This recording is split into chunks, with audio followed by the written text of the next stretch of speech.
الحمد لله وكفى وسلام على عباده الذين اصطفى أما بعد. سورہ یوسف ہم ابتدا کر رہے ہیں. اس سے پہلے سورہ کہف کی تفسیر اور تشریح آپ کے سامنے بیان کی گئی تھی. ابھی ہم ابتدا کر رہے سورہ یوسف کی. یہ صورت اول سے آخر تک ایک ہی سرگزشتہ یعنی ایک ہی پیغمبر کے حالات بیان ہوئے ہیں اس کے اندر، اور وہ حضرت یوسف علیہ نبینا وعلیہ الصلوۃ والسلام کے حالات زندگی ہے. اس وجہ سے اس صورت کا نام سورہ یوسف رکھا گیا ہے. یہ پوری صورت ہجرت سے پہلے مکہ مکرمہ میں نازل ہوئی ہے. نزول کے اعتبار سے اس صورت کا نمبر 53 ہے، یعنی مکی دور کے آخر کے اندر یہ صورت نازل ہوئی. اور اس سے پہلے جو صورت نازل ہوئی وہ سورہ ہود تھی،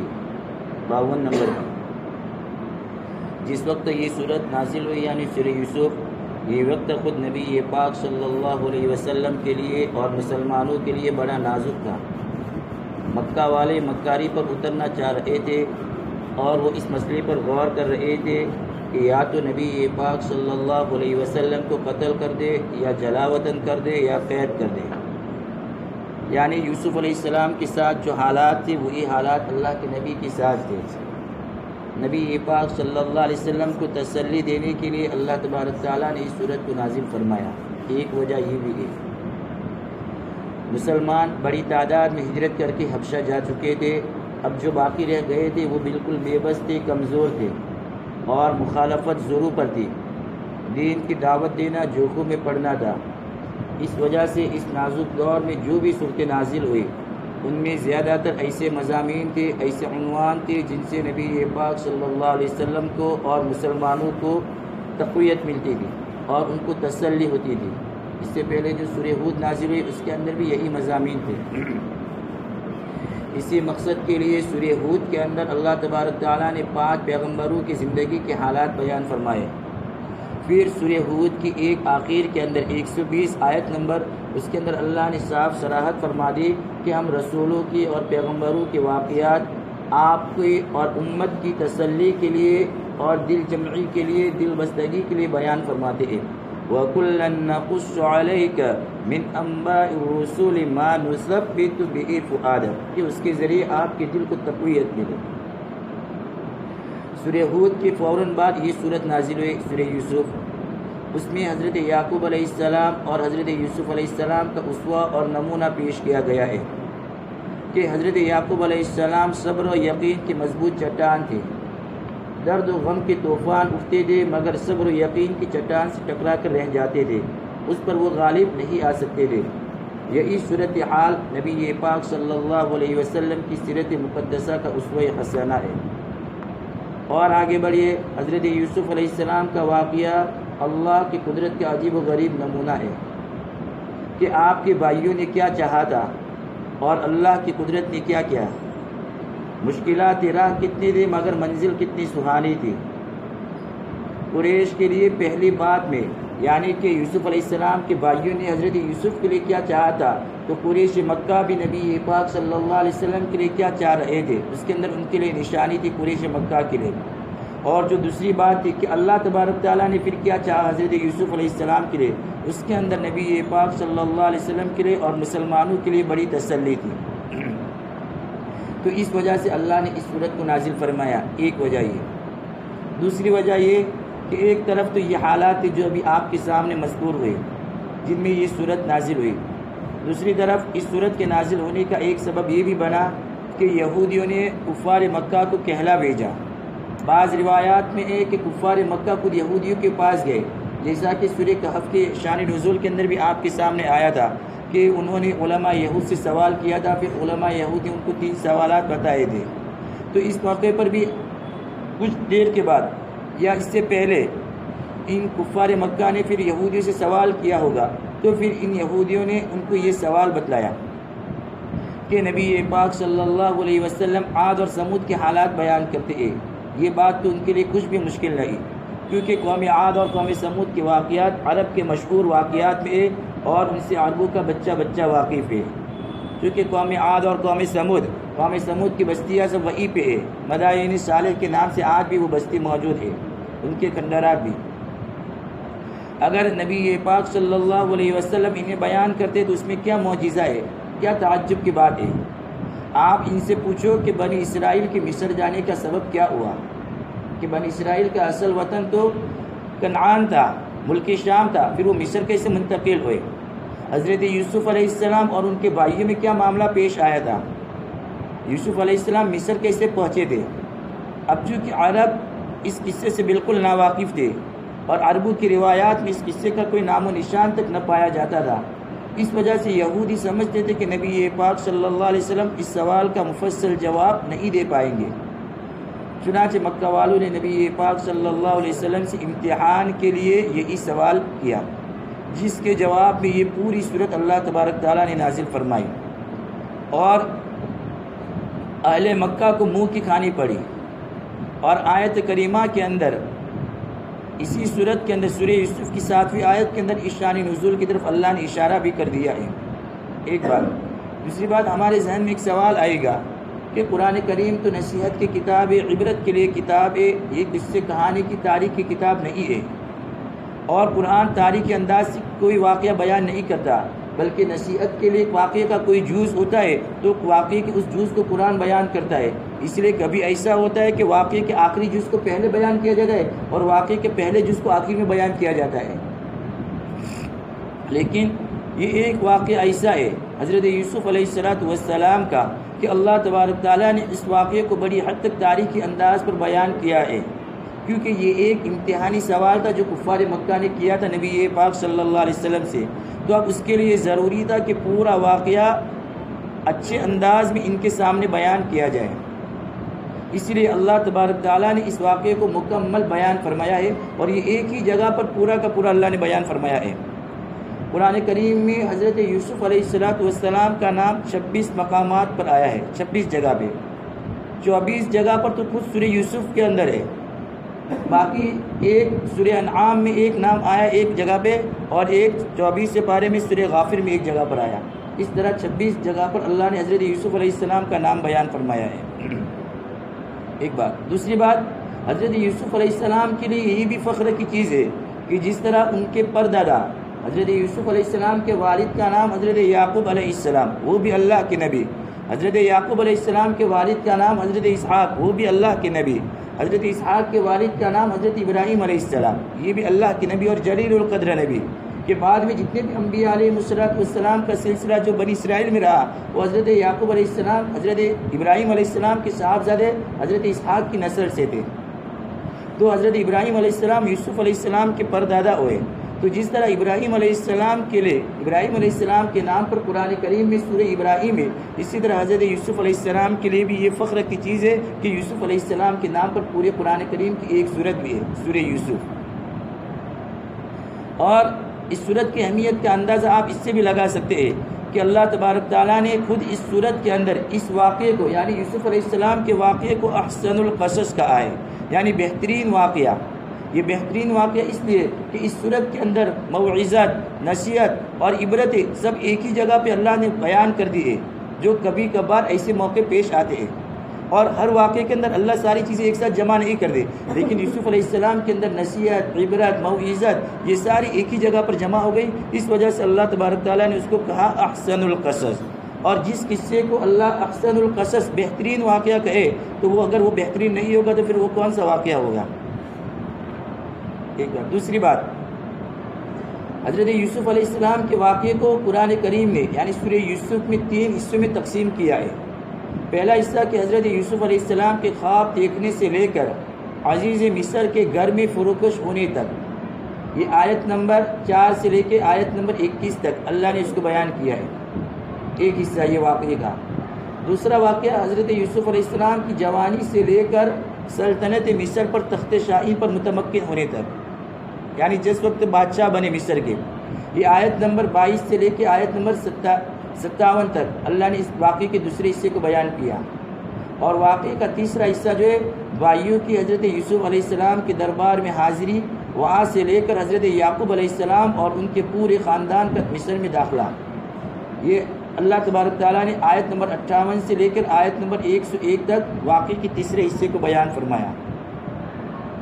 پھر اس کے بعد درمیان کے اندر اللہ تبارک تعالیٰ نے توحید پر مضمون حضرت یوسف علیہ السلام کی ایک گفتگو کو نقل کیا ہے، جو حضرت یوسف علیہ السلام نے جیل خانے کے اندر اپنے 2 ساتھیوں سے بیان کی تھی، وہ توحید کی گفتگو اللہ نے درمیان میں اس کو بھی بیان فرمایا ہے۔ یہ پوری صورت کا خلاصہ میں نے آپ کے سامنے پیش کیا ہے۔ اعوذ باللہ من الشیطان الرجیم، بسم اللہ الرحمن الرحیم، الف لام را تلک آیات الكتاب المبین، انا انزلناه قرآنا عربیا لعلکم تعقلون، نحن نقص عليك أحسن القصص بما أوحينا إليك هذا القرآن وإن كنت من قبله لمن الغافلين۔ اللہ کی پاک نام سے شروع کرتا ہوں جو نہایت مہربان بڑے رحم والے ہے۔ الف لام را، یہ حروف مقطعات میں سے ہے، یہ تیسری مرتبہ آیا، پہلے سورہ یونس کے اندر، پھر سورہ ہود کے اندر یہ تیسری مرتبہ الف لام را آیا، اور اس کی تفسیر پہلے گزر چکی۔ اس سے پہلے بھی سورہ بقرہ میں جب ابتدا کے اندر ہم نے تفسیر کا سلسلہ شروع کیا تھا کہ یہ حروف مقطعات اللہ اور نبی پاک علیہ السلام کے درمیان ایک راز ہے۔ اب اللہ اور نبی کے علاوہ کوئی تیسرا اس کے معنی کو نہیں جانتا۔ اس کو مقطعات اس وجہ سے کہتے ہیں کہ اس کو کاٹ کاٹ کے پڑھا جاتا ہے، الف لام را، اس وجہ سے اس کو حروف مقطعات کہتے ہیں۔ یعنی یہ آیت واضح کتاب کی، بے شک ہم نے اتارا ہے اس کو پڑھنا بنا کر، یعنی قرآن بنا کر عربی زبان میں، تاکہ تم سمجھو۔ ہم بیان کرتے ہیں آپ سے بہترین واقعہ ہماری وحی کی تقریب سے آپ کی طرف، یہ قرآن، اگرچہ تھے آپ اس واقعے کے بیان کرنے سے پہلے بالکل ہی بے خبر لوگوں میں سے۔ یہ ترجمہ میں نے آپ کے سامنے پیش کیا۔ اس صورت میں یعنی سورہ یوسف میں بیان ہونے والا واقعہ نبی پاک صلی اللہ علیہ وسلم کی نبوت کا ایک بڑا ثبوت ہے، اس طریقے پہ کہ جب نبی پاک صلی اللہ علیہ وسلم کو بالکل ہی معلوم نہیں تھا، اسی لیے تو یہودیوں نے کفار مکہ کو یہ کہلا بھیجا کہ اگر نبی پاک علیہ السلام عاد اور ثمود کے واقعات بیان کرتے تو یہ اس میں تعجب کی کیا بات ہے، یہ کیا معجزہ ہوا؟ عاد اور ثمود کے واقعات تو عرب کا بچہ اس سے واقف ہے، آپ ان سے یہ سوال کرو، چونکہ عرب کے اندر اس کا کوئی نام و نشان بھی نہیں تھا، اور اللہ کے نبی علیہ السلام امی تھے، آپ نے کسی سے پڑھنا لکھا سیکھا ہی نہیں تھا، اور کسی کے سامنے آپ نے زانو تلمذ بھی طے نہیں کیا تھا، اور جب اللہ کے نبی کی زبان مبارک سے، زبان نبوت سے، اور پورا واقعہ جب ان کے سامنے بیان کیا جائے گا تو اللہ کے نبی کی تعلیم کا بس ایک ہی ذریعہ ہے، اور وہ ذریعہ کہ اللہ تبارک تعالیٰ آپ کو بذریعہ وحی یہ تعلیم دیں گے، تو یہ اللہ کے نبی کی نبوت کا سب سے بڑا ثبوت ہے۔ مخالفین کا منہ مانگا ثبوت کہ خود ان کے تجویز کردہ سوال کا یہ جواب ہے۔ اس وجہ سے اس صورت کا آغاز قرآن کریم کے کتاب الہی ہونے سے تذکرے سے کیا گیا ہے، یعنی اللہ تبارک تعالیٰ نے یہ بیان فرمایا کہ قرآن اللہ کی کتاب ہے۔ صورت کے شروع ہی میں اللہ نے یہ بات کو واضح کر دیا کہ نبی پاک صلی اللہ علیہ وسلم سنی سنائی باتیں بیان نہیں فرماتے، بلکہ فی الواقع آپ کو وحی کے ذریعے علم حاصل ہوتا ہے۔ چنانچہ اللہ تبارک تعالیٰ نے بیان فرمایا الف لام را، پھر آگے فرمایا تلک آیات الکتاب المبین، یہ اس کتاب کی آیتیں جو اپنی بات صاف صاف بیان کرتی ہے، یعنی یہ قرآن پاک کی آیتیں ہیں اور قرآن پاک اپنی بات کھول کر بیان کرتا ہے، ایک دم واضح صاف کلیئر، جس کے اندر کوئی ابہام نہیں رہتا، اس کے بیان میں کوئی الجھاؤ نہیں ہوتا، بلکہ وہ اپنی ہر بات کو صاف صاف سمجھاتا ہے۔ یہ آیتیں جو ہم اس وقت تلاوت کر رہے ہیں، یہ اسی واضح قرآن پاک کی آیت ہے کہ جس میں ادنا درجے کا شک و شبہ نہیں ہے۔ آگے اللہ نے فرمایا انا انزلناه قرآنا عربیا لعلکم تعقلون، بے شک ہم نے اسے پڑھنا، قرآن کا معنی ہی پڑھنا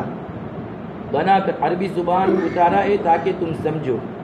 یعنی یہ کتاب خاص و عام سب کے پڑھنے کے لیے ہے اور بکثرت پڑھی جانے والی کتاب ہے۔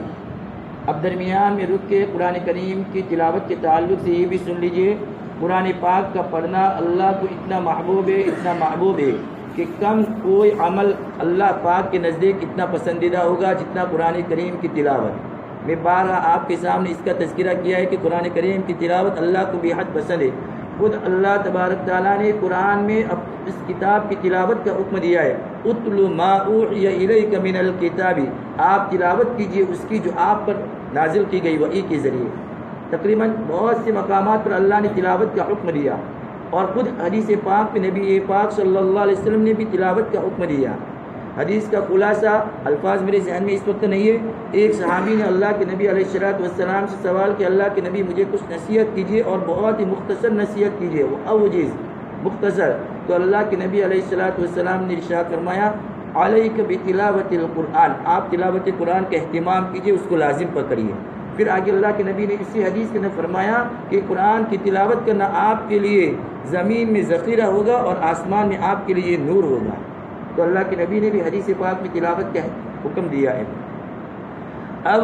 یہ اللہ کو اتنا محبوب عمل ہے قرآن کی تلاوت کہ نبی پاک صلی اللہ علیہ وسلم نے حدیث پاک میں ارشاد فرمایا، یہ روایت ترمذی شریف کے اندر ہے کہ اللہ تعالیٰ خود ارشاد فرماتے ہیں کہ جس شخص کو قرآن پاک کی مشغولی ذکر کرنے سے، قرآن پاک کی مشغولی یعنی قرآن کی تلاوت کی وجہ سے وہ ذکر نہیں کر سکتا، اسی طرح دعا نہیں مانگ سکتا، تو میں اس کو دعائیں مانگنے والوں سے زیادہ عطا کرتا ہوں۔ اس سے اندازہ لگائیے کہ قرآن پاک کی تلاوت اللہ کو کتنی محبوب ہے، اور اللہ پاک کے کلام کو سب کلاموں پر ایسی فضیلت ہے جیسے کہ خود حق تعالیٰ شاہ کو تمام مخلوقات پر۔ اللہ پاک کی فضیلت کا مخلوقات سے کیا موازنہ کیا جائے، کیونکہ اللہ تو خالق کائنات ہے اور ہم سب مخلوقات ہیں، کہ نسبت خاک رب عالم پاک، بس اللہ پاک کے کلام کا بھی انسانوں کے کلام سے کوئی موازنہ نہیں ہو سکتا۔ اللہ پاک کا پاک کلام کلام کا بادشاہ ہے، اور بادشاہوں کا کلام کلاموں کا بادشاہ ہوتا ہے۔ اسی طرح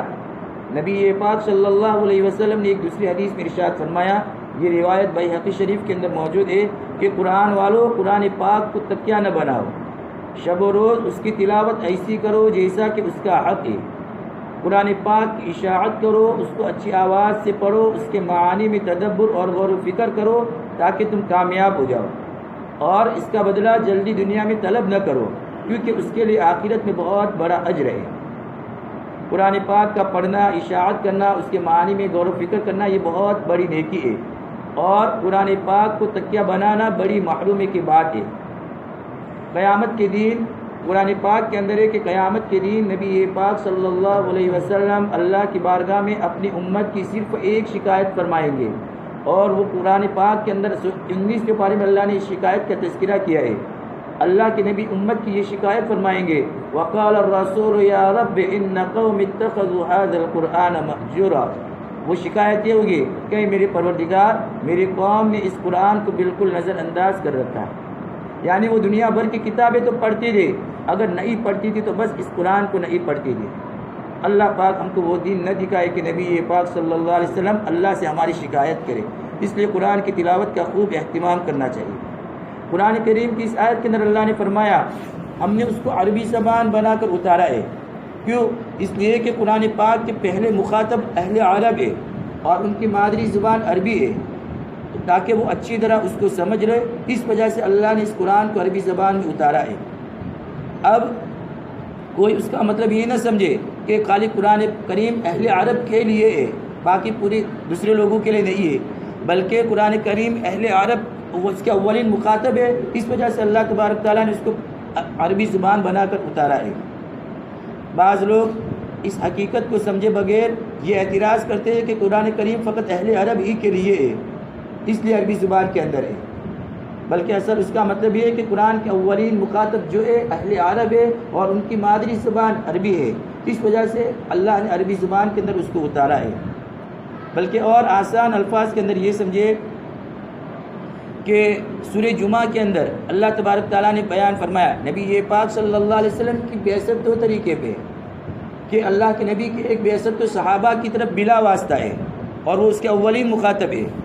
اور نبی پاک صلی اللہ علیہ وسلم کی دوسری بعثت صحابہ کے واسطے سے پوری انسانیت کی طرف ہے جو قیامت تک آنے والی ہے۔ اب اللہ کے نبی قیامت تک آنے والے سارے انسانوں تک تو نہیں پہنچ سکے، اب سارے انسانوں تک دین پہنچانے کی ذمہ داری ان صحابہ کی ہے، اس لیے اللہ تبارک تعالیٰ نے اس قرآن کو عربی زبان میں اتارا ہے۔ تاکہ یہ اولین جو اس کے مخاطب ہے وہ اچھی طرح اس کو سمجھ رہے تو باقی دوسرے لوگوں تک وہ اپنی زبان کے اندر وہ پہنچا سکیں۔ پھر آگے اللہ تبارک تعالیٰ نے فرمایا نحن نقص علیک احسن القصص، کہ ہم آپ سے آپ کی طرف یہ قرآن وحی کرنے کی تقریب سے بہترین قصہ بیان فرماتے ہیں۔ احسن القصص، میں نے اس کی وجہ بھی آپ کے سامنے بیان کر دی کہ اس کو احسن القصص کیوں کہا جاتا ہے، اور اس واقعے کے بیان کرنے سے پہلے آپ بالکل بے خبر تھے، یعنی ہم آپ کو ایک بہترین قصہ سناتے ہیں جو عبرتوں اور حکمتوں کا خزانہ ہے، اور دوسرا ہم نہایت خوبی سے ایک قصہ بیان کرتے ہیں کہ جس کا پیرائے بیان بہت ہی دلچسپ، واضح اور سلیس اور بڑی حد تک تاریخی ہے۔ اور اللہ تعالیٰ فرماتے اے نبی جی، قرآن پاک کے اس واقعے کو بیان کرنے سے پہلے بالکل آپ بے خبر تھے، یعنی آپ کو اس کے بارے میں کچھ پتہ نہیں تھا، کیونکہ اس کا تذکرہ عربوں کی روایات میں بالکل ہی نہیں تھا۔ اسی لیے تو یہودیوں نے اہل مکہ کو یہ سوال کیا کہ آپ نبی سے یہ سوال کرو، اگر نبی یہ جواب نہیں دیں گے تو تم سمجھ جانا، لیکن چونکہ اللہ کے نبی کو اللہ تبارک تعالیٰ نے وحی کے ذریعے اس پورے واقعے کو تفصیل کے ساتھ بیان کر دیا، جو یہ واقعہ اللہ کے نبی کی نبوت کا سب سے بڑا ثبوت ہے۔ خلاصہ کہ قرآن پاک، قرآن کا نام بھی اسی لیے اللہ نے قرآن رکھا کہ یہ سب سے زیادہ پڑھی جانے والی کتاب ہے، اور یہ ہر ایک کے پڑھنے کی کتاب ہے، ایسا نہیں کہ چند لوگوں کے پڑھنے کی کتاب ہے، بلکہ جس نے بھی اللہ کے نبی کا کلمہ پڑھا ہے اس کے لیے یہ پڑھنے کی کتاب ہے تو قرآن کریم ہے۔ اللہ پاک ہمیں قرآن کی تلاوت کا خوب اہتمام کرنے کی توفیق عطا فرمائے، اور تلاوت سے آگے بڑھ کر اللہ ہمیں اس کو سمجھنے کی اور اس پر عمل کرنے کی توفیق عطا فرمائے۔ یہ چند آیات میں نے آپ کے سامنے تلاوت کی، اس کی تشریح اور توضیح آپ کے سامنے بیان کی۔ دوسری بات، درود شریف کے تعلق سے دو روایتیں میں آپ کے سامنے نقل کرتا ہوں۔ ایک روایت حضرت عائشہ رضی اللہ عنہا بیان کرتی ہے کہ اگر تم یہ چاہتے ہو کہ کل قیامت کے دن اللہ تبارک تعالیٰ سے راضی خوشی ملاقات کرو، اگر تم یہ چاہتے ہو کہ کل قیامت کے دن اللہ تبارک تعالیٰ سے راضی خوشی سے ملاقات کرو تو مجھ پر کثرت سے درود شریف پڑھا کرو، اتنی بڑی فضیلت ہے، اس لیے درود شریف کا خوب اہتمام کرنا چاہیے۔ اسی طرح ایک دوسری روایت ہے جس کے اندر اللہ کے نبی علیہ السلام نے ارشاد فرمایا کہ جو بندہ مجھ پر کثرت سے درود شریف پڑھتا ہے، جو بندہ مجھ پر کثرت سے درود شریف پڑھتا ہے تو اللہ تبارک تعالیٰ اس کی موت کے وقت فرشتوں کو حکم دیتے ہیں کہ اس بندے کے لیے استغفار کرو، یعنی اس کی بخشش کے لیے دعا کرو۔ اتنی بڑی فضیلت ہے، اس لیے جتنا ہو سکے اتنا درود شریف کا ہمیں اہتمام کرنا چاہیے، اور کم از کم اگر ایسے تو روزانہ درود شریف پڑھنا ہے، لیکن اگر روزانہ نہیں پڑھ سکتے تو جمعہ کی شب میں اور جمعہ کے دن سب سے زیادہ درود شریف پڑھنے کا اہتمام کرنا چاہیے، اور کم سے کم 300 مرتبہ تو ضرور پڑھیں تاکہ کل قیامت کے دن اللہ کے نبی کی سفارش کے ہم حقدار ہو سکیں۔